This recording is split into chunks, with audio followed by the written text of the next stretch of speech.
ధ్యానం టైం అయ్యింది. ఇదిగో లక్ష్మీదేవి సాక్షిగా, దేవుళ్ళు అందరు సాక్షిగా, కంపయ్య అందరు సాక్షిగా ఏంటంటే నేను ఇలా ధ్యానం చేసుకున్నా. ఈ మధ్యన కొంచెం మా ఇంట్లో పనులు, పచ్చళ్ళు ఇవన్నీ వేసంకాలం ఎండల బీవారంలో బాగా దంచి పడుతున్నాయి. దానివల్ల కొంచెం అప్పుడప్పుడు డిస్టర్బెంట్ అవుతుంది.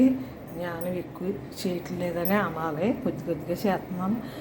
పడుకున్నప్పుడు అదే మా వారంటి అన్నపూర్ణతో మాట్లాడితే పడుకున్నప్పుడు ముద్ర వేసేసుకుని అమ్మని తలుచుకుని అందరూ ఎప్పుడు మెలకు వస్తే అప్పుడు అదే పని చేస్తున్నానండి అన్నాను. సార్లండి పెద్దోళ్ళు అయిపోయాక అది నాకు కొత్తగా మా ఈదిలో కంట ఇది చెప్పాలి. మా ఈదిలో కంట పాలకొడేటావిడ ఎవరో ఆవిడ వచ్చింది. ఆవిడ అసలు నాకు తెలియదు. పాలకొడేట్లో పుట్టి పెరిగింది. వాళ్ళ చిన్నాన్న ఇంట్లో ఏదో యజమానులు పెడితే పిల్లోడు అమెరికాలో ఉంటాడు. ఆ చిన్నాన్న భార్య అయిపోయి ఆయనకి వండి పెడదానుకో మొత్తానికి ఇల్లు కట్టుకుని మా ఈదిలోకి ఎక్కడికి వచ్చారు. ఆ ఇల్లు కూడా నేను ఇంకా చూడలేదు.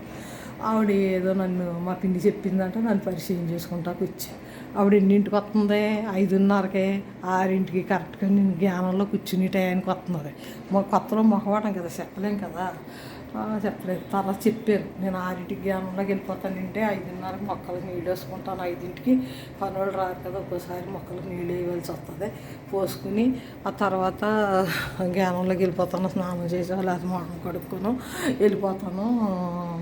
6ంటికి జ్ఞానం ఖచ్చితంగా చేస్తాను అని చెప్పినా సరే అదే టయానికి వస్తుంది.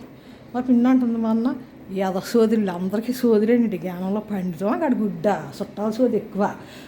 ఊళ్ళో ఎవళ్ళ ఇంట్లో ఏది జరుగుతుందో, ఎవళ్ళ పాత బిల్డింగ్ కట్టుకున్నారో, బాగా చేయించుకున్నారో మొత్తం స్టోరీలన్నీ చెబుతుంది. నాకు తెలియదుండే బాబా. ఆ పాలకొడేరు ఊళ్ళో గొడవ నాకు అసలు తెలియదు. మా పిన్నిళ్ళు ఒకటే తెలుసు. మా పిన్ని ఆడపడుసులు మొఖాలు తెలుసు. ఆ పక్కన పిన్నత్తగారు పెద్దత్తగారు అంటారు, లక్ష్మీబద్ద అంటారు. వాళ్ళు అంత మటుకు తెలుసు. నాకు ఎవరో తెలియదు అన్న. మా పిన్ని అంటుంది ఒకరికొకరు మాట్లాడుకోవాలి, కాలక్షేపం ఎలా అవుతుంది అంటుంది. దేనికి కాలక్షేపం? ముసలోళ్ళు అయ్యాక 60 ఏళ్ళు 70 ఏళ్ళు వచ్చాక జ్ఞానం తింటాం, వండుకుంటాం, మందులు వేసుకుంటే ఈ టైం సరిపోతుంది. చొల్లికి ఏం టైం ఉంటుంది మనకి? వాళ్ళ అవసరమా నాకేంటి? ఆ ముసలోళ్ళు చూడలేదు నేను. వెళ్ళాలి వాడు గుడ్డి వెళ్తాను, నేను వెళ్ళను అసలు అని. నేను ఎవరింటికి రానంటే మా ఆయన ఉండగానే వెళ్ళంటే వెళ్ళటం అలవాట్లేదు నాకు. మా ఆయన 3ంటికి డ్యూటీకి వెళ్ళిపోయి 11ంటికి నా పని అయ్యేటికి వచ్చేసేవారు. ఆయన వచ్చాక ఆయన పోయిను, పిల్లలు పోయిను, 2 పిల్లల్ని పెంచాను ఎప్పటికైనా. మా మేనగాళ్ళు మా పిల్లడు లేకపోతే పిల్ల లేకపోతే చుట్టాల మా సీను కానించి అందరూ నా దగ్గరే చదివారు. ఒక ఏడాది అని అందరూ మా అన్నయ్యతో సహా. నా పెళ్ళైన కానించి నా వెనకాల ఒక పిల్లోడు ఉంటానే ఉన్నాడు. ఆడు కాకుండా చుట్టాలు. ఇలాగా నాకు ఆపరం ఇలా ఉండేది. నేను సొల్లులకి వెళ్ళను. ఒక చూడటానికి వెళ్తే పార్వతి వచ్చిందంట, మీకేంటి చాడీలు చెప్పింది, నాకేం చాడీలు చెప్పింది. ఓ సంవత్సరం అంతా మీటింగ్లు ఎట్టుకు చచ్చారు జనాలు. వాళ్ళ నాకెందుకు? నాకు ఎవరూ అవసరం లేదు. మనుషులు ఉన్నారు, దేవుడు ఉన్నాడు. నాకు వాణి డాక్టర్ ఉన్నారు. నేను ఎప్పుడు కాపులకి, బ్రాహ్మణులకే, కమ్మూరికి జత మా వాళ్ళు, మా ఆయన ఏంటి, నేనేంటి, వాళ్ళే మాకు ఫ్రెండ్స్. అవసరమైతే వాళ్ళతోనే మంచి చెడ్డ మాట్లాడుకుంటాం. వాళ్ళు మంచి చెడ్డ మాకు చెప్పుకుంటారు. అవి మేము ఫ్రెండ్షిప్గా ఉంటాం, చుట్టాలు కాదు కదా. అదే అల్లమ్మ పుల్లమ్మ మా చుట్టాలు అయితే పార్వతి అలాగందా ఇలాగందా అయ్యి బాబయ్యా ఈ గోల ఏంటండే బాబా. జనాలుగా అనుమానాలు ఎక్కువ. ఇద్దరం కలిసి మాట్లాడుకున్నాం అనుకోండి, ఎక్కడన్నా రోడ్డు మీద కానీ ఏదన్నా ఊరు వెళ్ళాం కానీ, ఊరు వెళ్ళినప్పుడు కనిపిస్తే కారు ఎక్కించుకున్నాం అనుకోండి, లేకపోతే ఆటో ఎక్కించుకున్నాం. అయ్యి బాబయ్యో ఏ చెప్పేసుకున్నారు బాబయ్యో, అయ్యి బాబయ్యో కుట్రలు వేసేస్తున్నారు బాబాయ్, కుట్రలు కుమ్మేస్తున్నారు బాబయ్యో.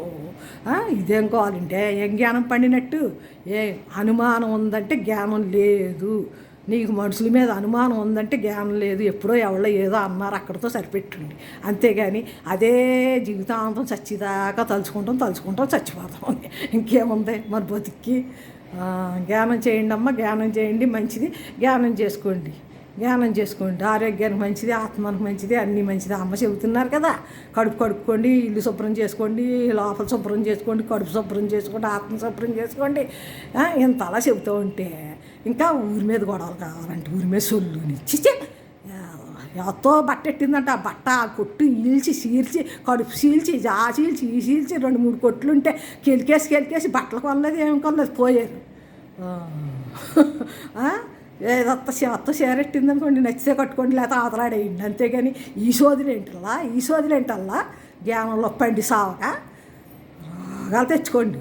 ఏదో రోగాలు జబ్బు మనిషి రోగాలు, మంచి రోగం తెచ్చుకోకండి. మంచి జ్ఞానం అబ్బాలే ముసలోళ్ళు అయ్యాక మొగుడికి సేవ చేసుకుంటామో, లేకపోతే దేవుడికి సేవ చేసుకుంటామో, లేకపోతే ఇరుగు ఏదైనా కష్టాలు ఉన్నోళ్ళకి సేవ చేయటం, జంతువులకి అంత మేత పెట్టుకుంటాం. ఈ లేవు. సేపు బట్ట బట్ట బట్ట బట్ట బంగారం బంగారం బంగారం డబ్బులు. ఈ గోల్లో చచ్చిపోతున్నారు. ఆత్మగోల్లో సావండల్లా అని నేను తప్పు అయినా సరే అంటున్నాను. ఆత్మగోల్లో అందరూ ఆత్మలో ఉండాలి, మంచిగా ఉండాలి, ఆత్మజ్ఞానం చేసుకోండి. అందరూ ప్రశాంతంగా ఉండండి, రోగాలు తెచ్చుకోకుండా ఆత్మజ్ఞానం పొందండి పొందండి పొందండి. లోకా సమస్త సుఖినోభవంతు, లోకా సమస్త సుఖినోభవంతు, లోకా సమస్త. ఓం శాంతి శాంతి. మంగళం నిత్యమంగళం, మంగళం శుభమంగళం, నిత్యమంగళం శుభమంగళం, ఆరోగ్యమంగళం, ఆనందమంగళం. అందరూ ఆనందంగా మనం ఆనందంగా, అందరి పిల్లలు బాగుండాలి, మన పిల్లలు బాగుండాలి, జంతువులు బాగుండాలి, ప్రకృతి బాగుండాలి. ఇష్టం ఇలా చెప్పేయాలి. అంతా ఇష్టందే బాధ్యత, నాదేంటి అందరిది. ఇప్పుడు ఏంటి ఘోరాలు, ఎన్ని ఘోరాలు జరుగుతున్నాయి. అందరూ బాగుండాలి, నేను బాగుండాలి, ఆనందంగా ఉండాలని సంతోషంగా సెలవు తీసుకున్నాను.